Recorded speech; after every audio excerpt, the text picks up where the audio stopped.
It was a bright and cheerful morning when Ali and Amina woke up to the delicious smell of pancakes. Their mother was making breakfast, but today was different. Neither she nor their father was eating. Ali rubbed his eyes. "Mama, why aren't you eating?" he asked. Mama smiled. "Because it's Ramadan, my dear. We're fasting." Amina tilted her head. "But why do we fast? Isn't it hard to stay hungry all day?" Mama and Baba looked at each other and smiled. "That's a great question. Let's go on a little journey to find out." Lesson 1: Self-control and patience later. That morning, Baba gave Ali a small piece of chocolate and told him, "You can eat it now, or you can wait until after lunch and get 2 pieces." Ali's eyes widened. He loved chocolate, but waiting sounded so difficult. As time passed, Ali kept staring at the chocolate. His tummy rumbled and he almost gave in, but he remembered Baba's words. Finally, when lunch was over, Baba smiled and handed him 2 chocolates. "You see, Ali," Baba explained, "fasting teaches us self-control. Just like you waited for your chocolate, we wait until sunset to eat. It helps us become stronger and more patient." Ali nodded, munching on his reward. "That makes sense." Lesson 2: Gratitude and helping others. In the afternoon, Mama took Amina and Ali to visit a family who didn't have much food. They brought bags full of rice, bread, and dates. When the family received the food, their faces lit up with joy. "Thank you so much," they said. On the way home, Amina thought for a moment and said, "Mama, when we fast, we feel what it's like to be hungry, just like those who don't have enough food every day." Mama nodded. "Exactly. Fasting teaches us gratitude. It reminds us to thank Allah for everything we have and to help those in need." Amina smiled. "I want to help more people, Mama." Lesson 3: Becoming closer to Allah. As the sun started to set, Baba gathered everyone for Maghrib prayer before breaking their fast. "Fasting isn't just about not eating," Baba said. "It's also about remembering Allah, making dua, and being the best person we can be." Amina closed her eyes and whispered a dua, hoping Allah would accept it. Then, ding! The azan for Maghrib rang through the air. Mama handed them a date. "Now we can break our fast. Bismillah." Ali and Amina took a bite and it tasted sweeter than ever before. That night, as Ali and Amina got ready for bed, Ali smiled and said, "Fasting isn't just about not eating. It helps us learn patience, gratitude, and makes us closer to Allah." Amina nodded. "And it feels so good to help others too."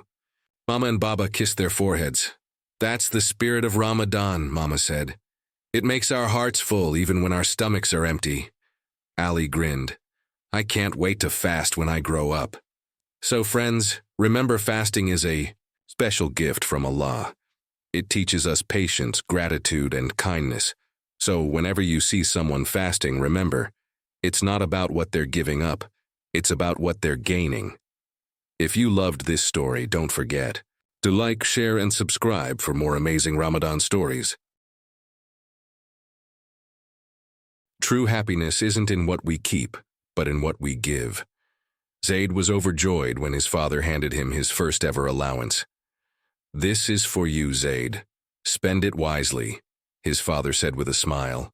Zaid had been waiting for this moment. He had already planned how he would spend his money, buying his favorite comic book, a new toy car, and maybe even some extra sweets for himself. Clutching the crisp bills in his hands, he rushed to his room, excited to make a list of everything he wanted. But before he could even begin, he heard a knock on the door. It was his mother, carrying a small wooden box. "This is our zakat box, Zaid," she said. "Throughout Ramadan, we put money in it to help those in need. Would you like to contribute?" Zaid hesitated. He had just received his money, his very own money. He had big plans for it. "But Mama, I was going to buy something special for myself," he said, looking down at his allowance. His mother smiled gently. "I understand, Zaid. But do you know the real purpose of money? Allah blesses us so we can share with others. When we give, we receive something far greater in return, the joy of helping someone in need. Zaid wasn't convinced yet. He decided to think about it and went outside to play. As he walked to the park, he saw an elderly man sitting on a bench looking tired and hungry.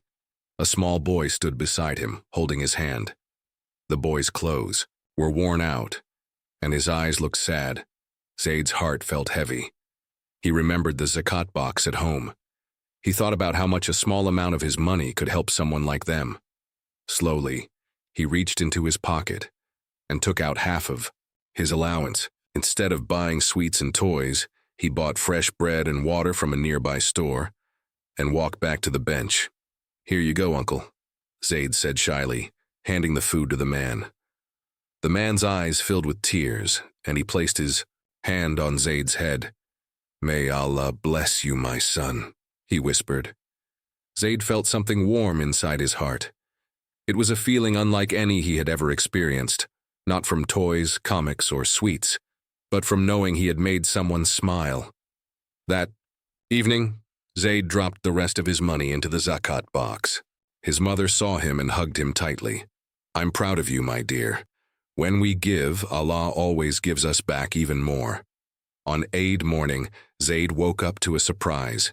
His father handed him a beautiful new comic book, one that he had been wanting for months. "This is for you, Zaid, for having such a big heart," his father said.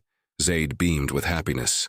He had given away what he thought was valuable, but in return he had received something even greater: the joy of giving, the love of his family, and the blessings of Allah. So, friends, when we share our blessings, Allah multiplies them in ways we never expect. True wealth isn't in what we keep, it's in what we give. If this story touched your heart, like and share to spread the beautiful message of giving during Ramadan.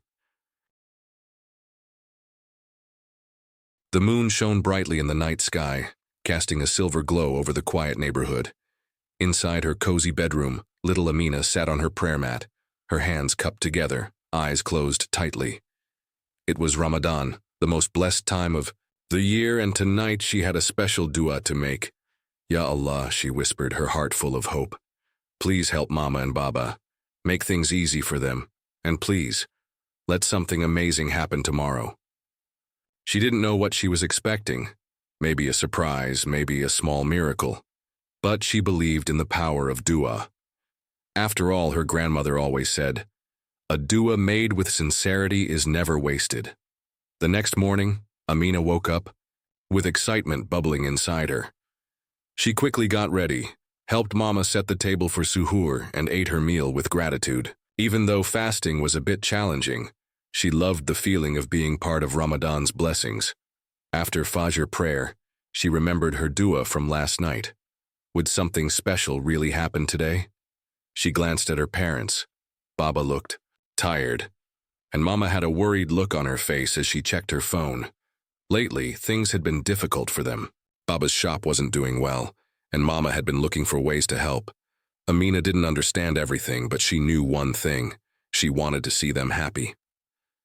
As the sun climbed higher, Amina kept her heart open for something amazing. The morning passed by and nothing unusual happened. "Maybe I need to wait a little longer," she thought, trying to stay hopeful. Then, just after Dur prayer, there was a knock at the door. Mama opened it and gasped. Standing outside was Uncle Kareem, Baba's childhood friend whom they hadn't seen in years. He held a warm smile and a small package in his hands. "Amin, my dear brother." Uncle Kareem hugged Baba tightly. "I've been trying to find you for so long. I recently moved back and just learned you were still here. How have you been?" Baba's eyes lit up with joy.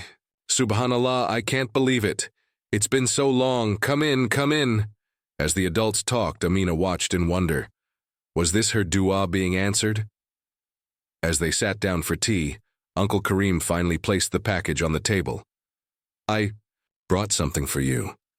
I remember how hard-working you were back in the day, always dreaming of expanding your shop." Baba opened the package and his eyes widened in shock. Inside was a letter and a generous financial gift.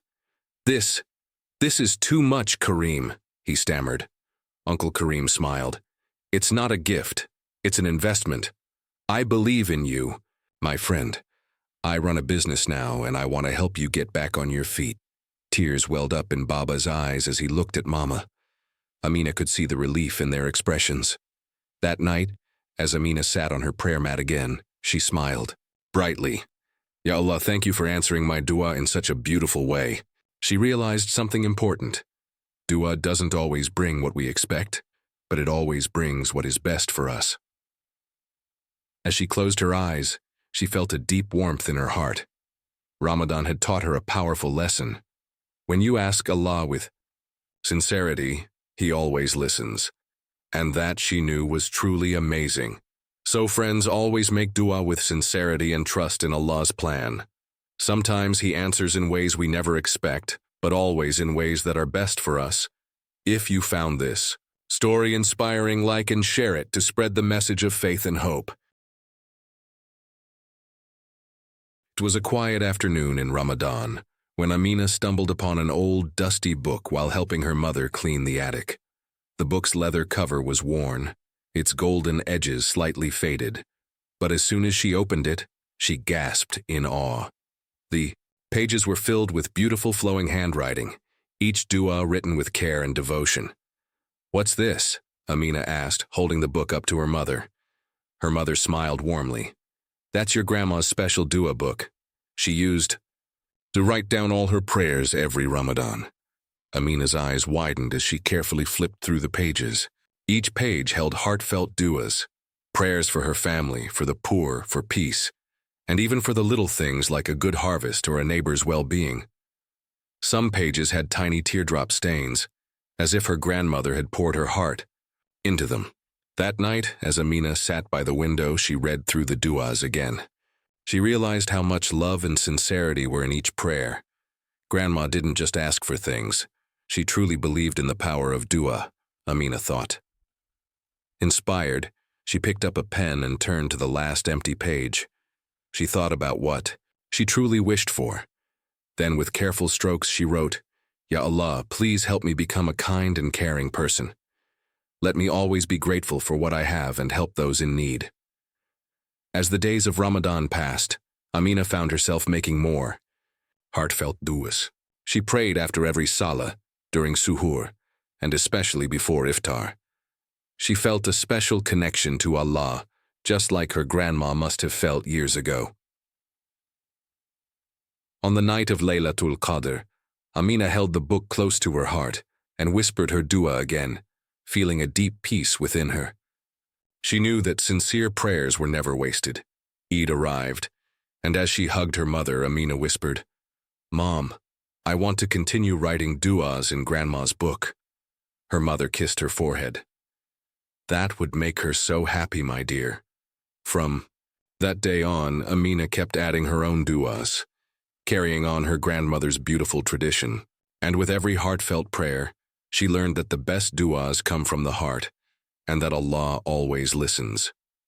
Remember, friends, the power of dua lies in sincerity and faith. When we truly believe in our prayers, Allah listens in ways we may never expect. Just like Amina continued her grandmother's tradition, we too can make heartfelt duas and trust that Allah's mercy and wisdom are always at work. If this story inspired you, like and share to remind others about the beauty of sincere prayers.